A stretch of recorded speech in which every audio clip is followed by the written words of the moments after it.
Hey everyone, it's Elias, and today I'm going to show you my day one deck list for Arakni, Slip Through the Cracks. I think this hero is a lot of fun and very interesting to play, and I'm excited to show you guys. And I want to apologize in advance because I've been coughing a lot, so hopefully not too much for this video, but I got a cough drop in my mouth, and I'll just try to get through this. Let's start off with your hero ability and equipment. So the first attack with stealth every turn gets go again.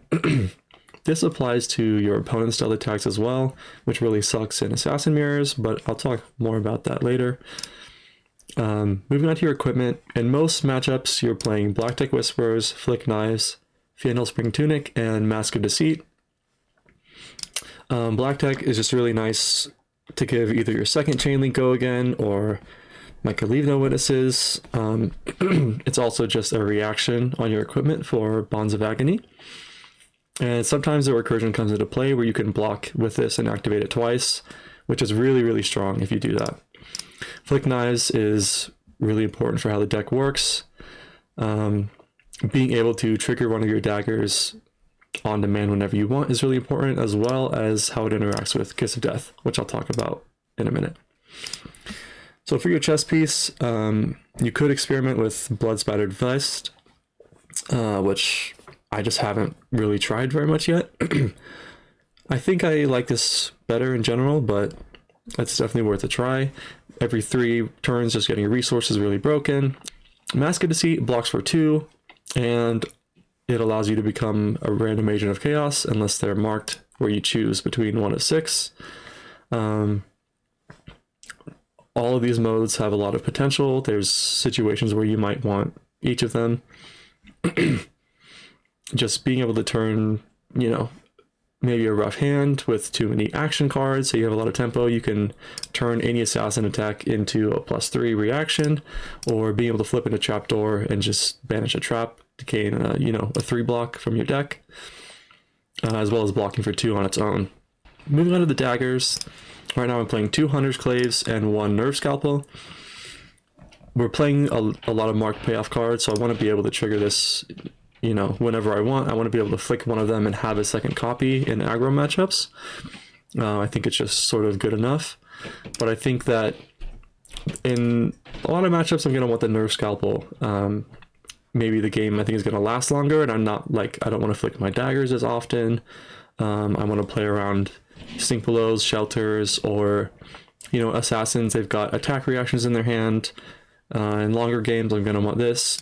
Right now these are the only daggers I'm playing, but I think there's an argument to play Spider's Bite too.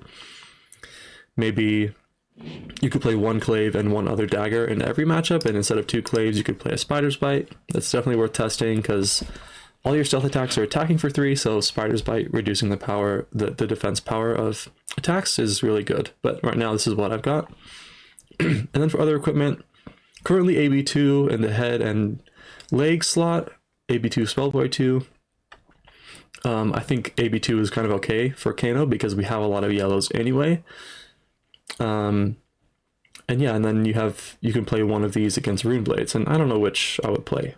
One of these 2 slots, I think.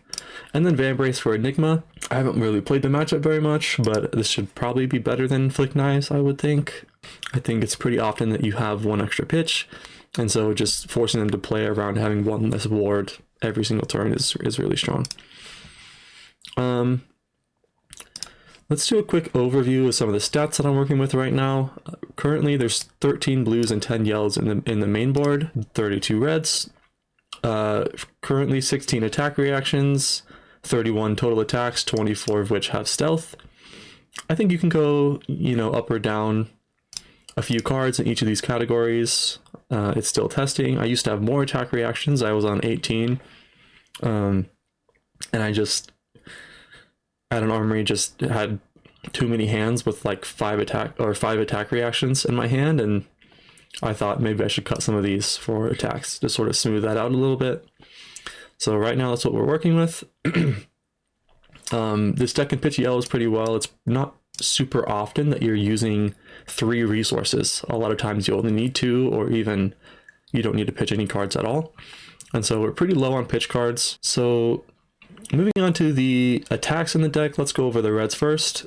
With stealth cards, we have some Art of Desire bodies, Infect, Kiss of Death, Mark of the Black Widow, and for non-stealth attacks, 3 Command and Conquer, 3 Leave No Witnesses, and a 1 of Death Touch. I think you could totally cut this card, but so far it's seemed pretty good. I think it's just fine. It's a lot of damage. But yeah, this is definitely cuttable. For our stealth cards, you know, Art of Desire Body and Infect are just really good value. You're basically just an aggro deck with a Mask of an Assassin. So Infect just representing 5 damage if it hits is really insane. Art of Desire threatening to draw a card. This is especially good against redline decks like Syndra, Azalea, Aurora. A lot of aggro decks, you're very likely to hit. Even most decks, you have maybe a 50% chance or better of hitting your red off the top and drawing a card and getting a life, which is really insane. This card is really insane when it has Go Again. Mark of the Black Widow is the first card we're playing that has payoff for marking the enemy hero, which is why we're playing the Hunter's Claves. If this hits a marked hero, they banish a card from their hand. So being able to have, you know, swing this for 3 with Go Again when they're marked is just very threatening. They don't know what reactions you have in your hand. It's disruptive. It's really important to our game plan to slow down the aggro decks. Moving on to the blues, we have 3 Bonds of Agony, 3 Persuasive Prognosis, just the broken Majestics from MST. 2 Infect right now, 3 Mark of the Black Widow, sort of for the same reasons that we're playing the reds. You know, having a blue that's very threatening or has a threatening on hit is really important for either late game scenarios when you're running low on red cards, or just for taking cards out of your opponent's hand, you know, sort of forcing them to block even though it's only attacking for 1. And then Isolate. This is sort of a flex slot, but I've liked Isolate so far, especially because of how it interacts with Take Up the Mantle and Toxicity. So another good reason to be playing these blue 1 power attacks with important on hits is because of just a nick. So moving on to our attack reactions, 3 just a nick. You know, this is really important for your misfail Majestics, but like I said, also triggering a Black Widow or giving them a Blood Rot is nothing to scoff at. It's just a lot of damage. 2 Razor's Edge. This was 3, and I was on 3 yellow shreds at one point. Those are the cards that I just cut to go a little down in reactions. But a 0 for 3 on your stealth is just really nice. They don't have to block, unlike Shred where they have to block for you to trigger the effect. This is just +3.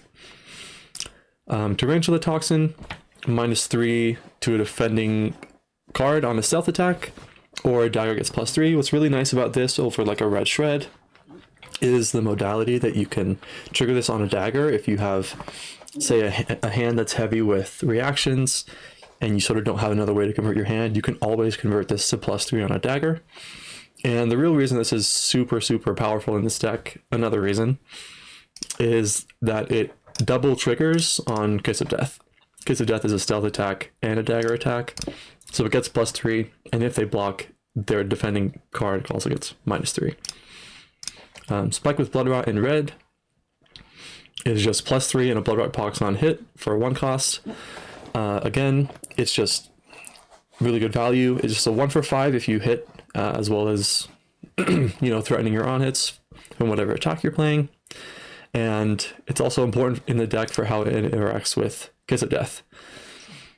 Then in yellows, we have Take Up the Mantle, just a broken card from the Hunted. It has a good floor, just being a yellow block 3 that's always a +2. But the upside of being able to choose any stealth attack from your graveyard is really insane. This helps you just randomly play a Bonds of Agony that your opponent couldn't have played around because it was, you know, not on the active chain link. Or you could just be playing a blue attack and they're like, okay, I'll block 4 to play around a +3. You take up the mantle and switch into like a red Black Widow, and now you're attacking for 6. So just insanely powerful card if they're marked. Again, that's why we're playing 2 Claves. And we want to be able to trigger this. You know, a lot of times like in aggro matchups, when I see this card, if I have like a Bonds or a Red Widow in my graveyard, I'll just immediately like flick a dagger to trigger this. And that's why it's important that we have 2 Claves and Flick Knives. Then for non-attacks, we have Codex of Frailty, which goes without saying. You know, CNC and Leave No Witnesses are often the target for this, but one of Death Touch is really nice. Also, threatening a Black Widow trigger is nice, or something like that. But your best targets usually are CNC, Leave No Witnesses, or Death Touch. Oh, I forgot about Savor Bloodshed as well. This gives you next dagger +4, and the next time you hit a marked hero this turn with a dagger, draw a card. This card is really insane. Turning the draw is really powerful. It buffs Kiss of Death the same way Tarantula Toxin does, because it's a dagger attack. This is sometimes a use of flicking a Clave. If you go, you know, Savor Bloodshed, Clave for 5, and they no block it, you could flick your other Clave, mark them, and then your Clave hits and you draw a card. This card is especially strong if they're marked at the start of your turn. It's just even better. But yeah, it's good enough as a 0 for 4, but it's so strong when you're threatening the card draw, and you can guarantee it with Flick Knives a lot of the times. So Kiss of Death being a dagger attack means that you can target it with Flick Knives if it's not the active chain link. And with Slip Through the Cracks, because your stealth attack gets go again every turn, it's really easy to go at least 2 wide. So you start with Kiss of Death, then on your next chain link, so you play a Leave No Witnesses or something, you Flick Knives, flick the Kiss of Death. It hits, which deals 1. It triggers this effect, so they lose 1 life. And any on hit that Kiss of Death gains will also be triggered on the flick trigger, because this says target dagger deals 1 damage. If it damage is dealt this way, the dagger has hit. So Spike with Bloodrot says target attack card, attack action card with stealth gains +3, and on hit make a Bloodrot box. And this ability that it gains persists for the whole turn. Same thing with Toxicity, which is why we're playing it, because otherwise it's like a horrible card. But it gains on hit lose 4 life for the whole turn. So the way we sort of combo with Kiss of Death is playing it first, either playing a Toxicity before it or a Spike with Bloodrot. If they don't block it, or we go over with reactions, we get the trigger once. We play a second chain link, we flick it, and then we get the second trigger sort of guaranteed. A Spike with Bloodrot trigger or a Toxicity trigger. Unless they have a prevention effect, they can't do anything about this, and you're just triggering the Toxicity for free, basically. So Kiss of Death is really important to the damage that your deck can do. So yeah, Toxicity on its own is a really unimpressive card. You're sort of spending a card for 0 value. But alongside Kiss of Death, it's just sort of 4, in this case because I'm on the yellows, it's 4 damage that they can't interact with unless they have prevention effect. So the way I've been playing is Toxicity, I don't really want to play it on another card, but when I see one, I'll put it in Arsenal and wait till I see a Kiss of Death, and just sort of guarantee that trigger is hitting. Or vice versa, if I have a Kiss of Death, but I don't really need it this turn, I'll just put it in Arsenal, wait till I see a Spike with Bloodrot or a Toxicity, threaten to trigger that effect twice, and just randomly, you can just randomly deal 20 damage. So yeah, overall play pattern of the deck is starting with a stealth attack every turn, and threatening the on hit.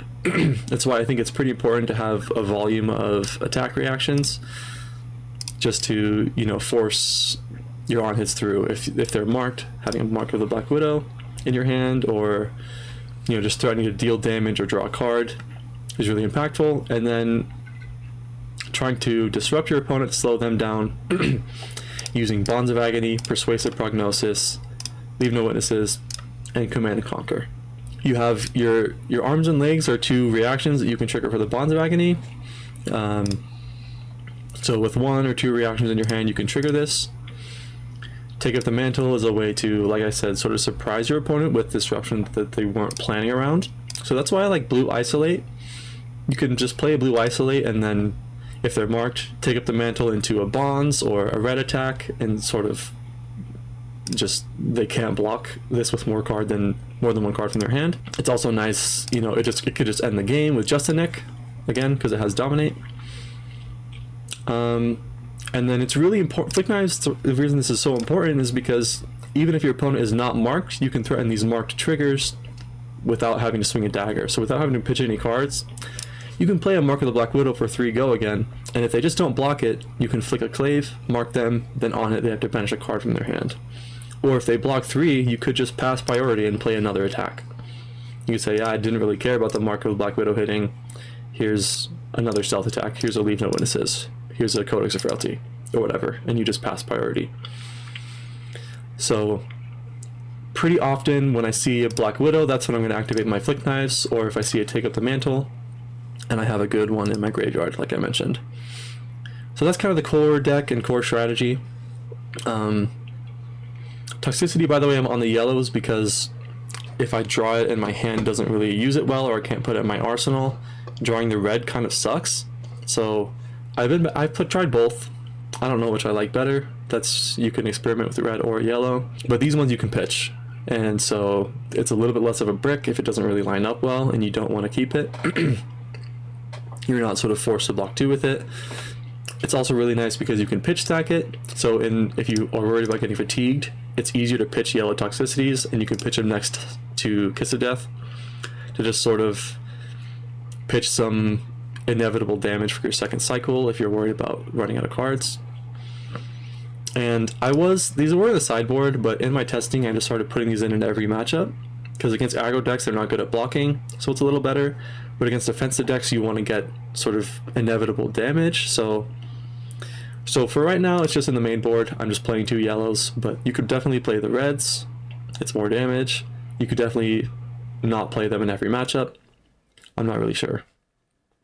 So for the inventory, this is right now heavily teched for Assassin Mirrors. We have 3 Shelter from the Storm. It's like a Sink Below, but it covers daggers against assassins. It covers daggers against Syndra. It covers Rune Chance against Viscerai. It's just a insane card. But you never know against assassins how impactful their daggers are going to be against Nu with the Mistblade or against Arakni with the Hunter's Clave. It's hard to know how much value the dagger is going to actually gain them if you don't block it, but this lets you sort of not think about it and just deny 2 daggers. Snag again for the assassins, and then that all you got. 2 right now again for the assassins, also for Syndra, also good against like Zen with with his weapon. This is drawing a card. Against Dash.io, if they're on Symbiosis Shot, it's drawing a card. But really, that all you got is here because of assassins to block one of their daggers, or even as just a block 3 in the reaction step to get around a +3. Infiltrate, you could totally mainboard this card. I think it's really good. I think it's just sort of less good in some matchups, but again, I really like this in Assassin Mirrors. Obviously, they're also assassins. We're designed to play their cards. I played this once in an Assassin Mirror and just like randomly hit a Justin Nick off the top. You never know what you're going to hit. You might not gain that much, but it's kind of a must block for assassins, and I think it's really powerful. I think it's just good in a lot of matchups, so you could definitely play it in other matchups besides assassin. One of Frailty Trap. So I decided I need to have at least 1 trap in my deck because of Arakni Trapdoor, because we're playing the headpiece, so that if we randomly flip into it and we have a trap in our deck, nice. Or if they're marked, you can like choose to flip into Trapdoor if you still have the Frailty Trap. Again, this is also good against assassins, good against Syndra. It's especially good against Syndra if they start with like a Spreading Flames or the Wrath, one of those starters that, if they're not starting with a dagger.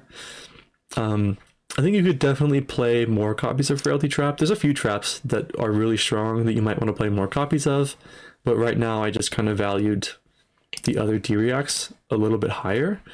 Anyway, currently 1 Frailty Trap, but that's subject to change. There's a lot of strong traps. Pick up the point. Right now, this is my only retrieve in the deck. I've just found kind of like old Azuri without retrieve cards. Like, you don't need to flick more than twice a game. You're dealing so much damage and taking so much damage in aggro mirrors that I don't feel like I necessarily need to retrieve daggers. I just need to trigger the clave a couple of meaningful times. The other thing about aggro decks is that they're not good at blocking daggers for one. So, you don't always need to flick anyway to guarantee the mark. So just 2 of these in the sideboard for now. This could definitely be higher. The reason I'm on this one instead of up sticks and run is that I'm pretty low on pitch cards.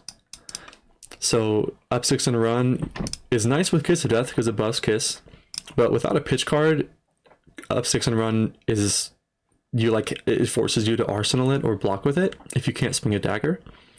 Whereas this one is always 3 go again. You could use a tunic resource to retrieve, and it also lines up well with CNC or a codex. You can just 3 go again, retrieve, play a stealth attack for 3 go again, and then just codex into CNC. Whereas up six and run sort of forces you to pitch to a dagger, when I actually am not pitching to daggers like all the time. A lot of my turns I'm just not pitching to a dagger at all.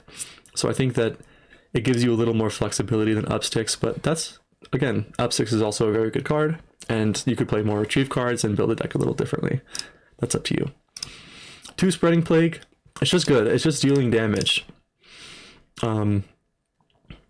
It works on CNC because it doesn't specify assassin attack. So if you're in a slower matchup where they're going to block 6 on your CNC, you can kind of convert this to 1 for 4. It's just really nice against decks that are going to be blocking a lot against you.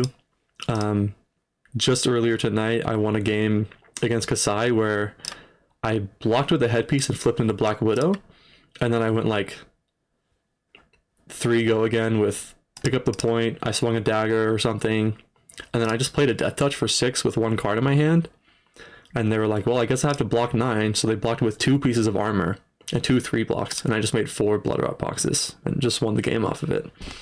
So really strong card. Obviously it's sort of a brick when they don't block, but it's pretty often that you're forcing your opponent to block with a Mark of the Black Widow, a CNC, a Death Touch, a Leave No Witnesses.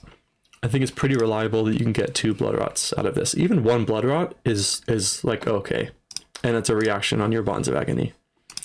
So good card. I consider Crown of Providence against decks that play CNC and stuff, but one thing I forgot to mention about Assassin Mirrors is that if you block their first attack with Mask of Deceit and Transform, their stealth attack will lose go again. So against Assassins, I was like, I'll play Crown of Providence to play around CNC and Leave No Witnesses, until I found out that this takes away their go again. So they can't just always rely on having go again from your hero ability. Because if they're not careful, they could walk into a Mask of Deceit and lose their go again. So that's really important to remember in Assassin Mirrors. But again, if they have a reaction to gain go again, if Nu has stilettos up, or they have black text or snaps, then this might not just end their turn, but that's something to remember for Assassin Mirrors. Let's just go over a couple of cards that I'm not playing and sort of what I'm thinking about. Blood Rot Trap. More Assassin Hate. I had 2 of these at one point. Just deal 2 damage when they play a reaction is really funny. I went down to 1 and I replaced it with Frailty Trap. I thought this is probably better in more matchups than Blood Rot. But if you want more Assassin Hate, try that out. Looking for a scrap, just sort of putting a 1 for 5 go again in your deck for defensive matchups could be good. Again, I haven't tested the Enigma matchup. You can consider Malign or Pick to Pieces. I think Pick to Pieces is probably better, but I haven't tested any of these. I mean, one thing that's nice about Malign is that if they look at your 5-card hand and say, okay, I can't block this, you don't have to play a reaction on your Malign to trigger the effect. So you could hold your reaction for your next chain link or whatever. But Pick to Pieces is just 1 more damage as long as you have a reaction. And I don't know if the blues or reds would be better. I think, for example, this Isolate could just be 2 blue picks in the main board as a little bit of respect for Enigma. I think that makes a lot of sense. The blues can be just Connect, but obviously the reds are attacking for 4 if you trigger the effect. Spike with Frailty. Frailty is good against the Assassins as well, so this is another way that you could kind of hedge that matchup. Frailty is really good against Assassins and Syndra and Rangers, or mostly those classes. So So if you want a little bit of more respect, you could maybe switch some reactions around. Wither, again, if you want more assassin hate, Syndra hate, Fang as well, warriors. So like I mentioned, I had to cut one of the shreds just because I felt I had too many reactions. But I would really like more copies of Shred, yellow and blue, because this plays really well around Snag, which like everybody's playing 3 copies of. Another good blue is Art of Desire Mind. Again, you just take your pick of good stealth blues. There's a lot to choose from. This is really good against Mystic heroes. It's not so good against Draconic heroes.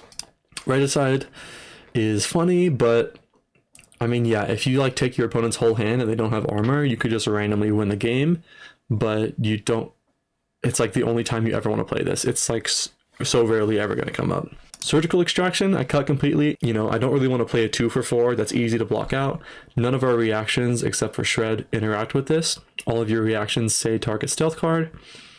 I just found that it was pretty underwhelming and easy to block, and we don't have a lot of blues anyway. And also, like I mentioned earlier, drawing hands with like no stealth attacks in them, you know, I want to be able to trigger these effects. And so if the only attack in my hand is a blue, you know, Surgical could be kind of a liability if you don't have a stealth card in your hand. Quick Dodge, it just turns a blue into a block 6, but I think just playing black text is better. Again, I mentioned some other daggers you could be playing. I think these are totally reasonable and worth testing. And the AB set of equipment, you could play these, you could play a lantern. And yeah, I think that's pretty much everything for the deck. Sorry I was a little bit scattered, a little all over the place and coughing. But I hope you enjoyed this video. I've been having a lot of fun with this deck. I think it's really, really solid. I think you're basically just doing a lot of damage while also having access to the most broken assassin cards that are disrupting your opponents. And yeah, I think that's everything. I hope you have fun playing it. Let me know if you have any questions in the comments. And I will see you guys next time. Thank you.